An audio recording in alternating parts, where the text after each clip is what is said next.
Yeah, learning can be a humbling experience sometimes. So my first video I was posting about my issue with the fact that the fender markers would illuminate.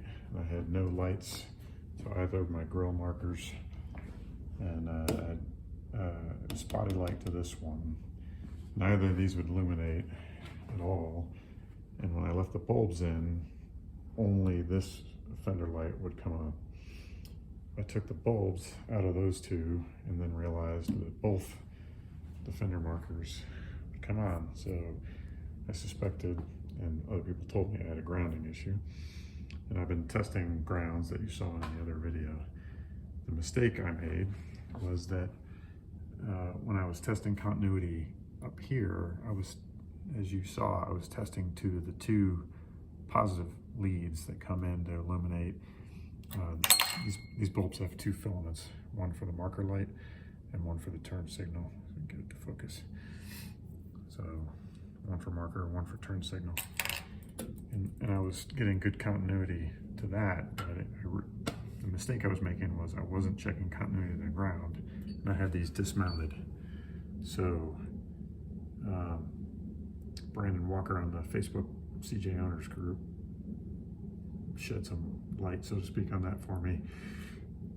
And that the ground is actually through these screws to the body.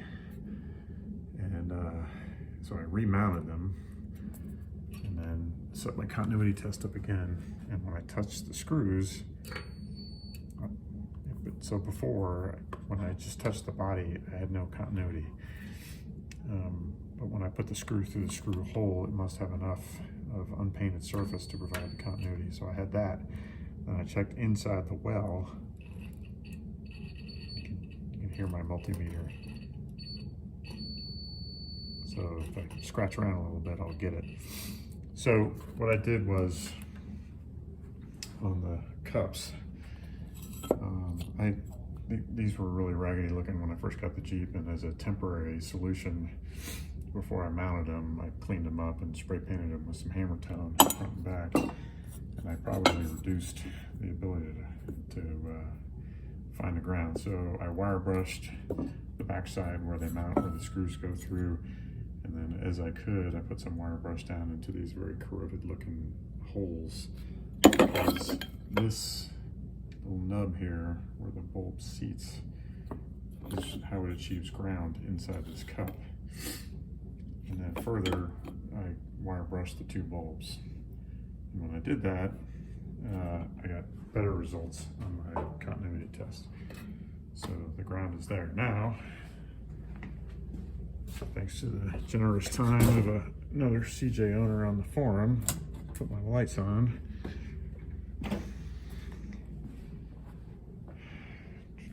So I have light here.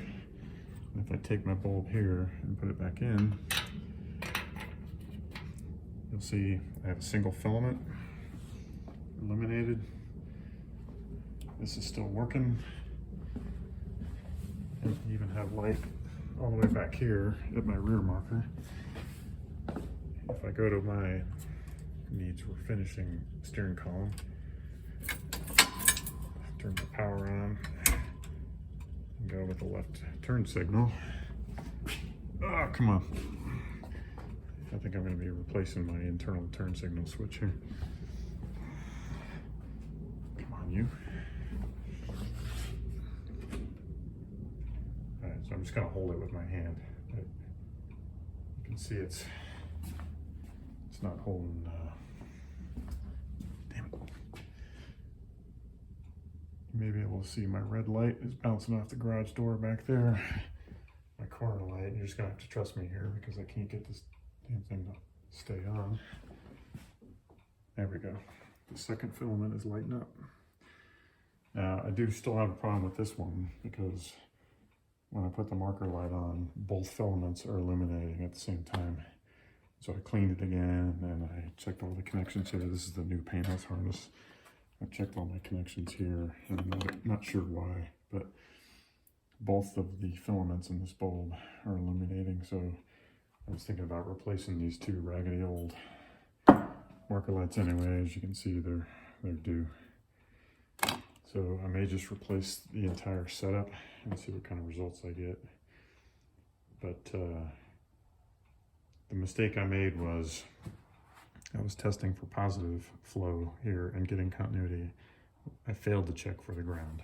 And so that's what the fellow member on the Scrambler forum on Facebook pointed out to me. So thanks for that.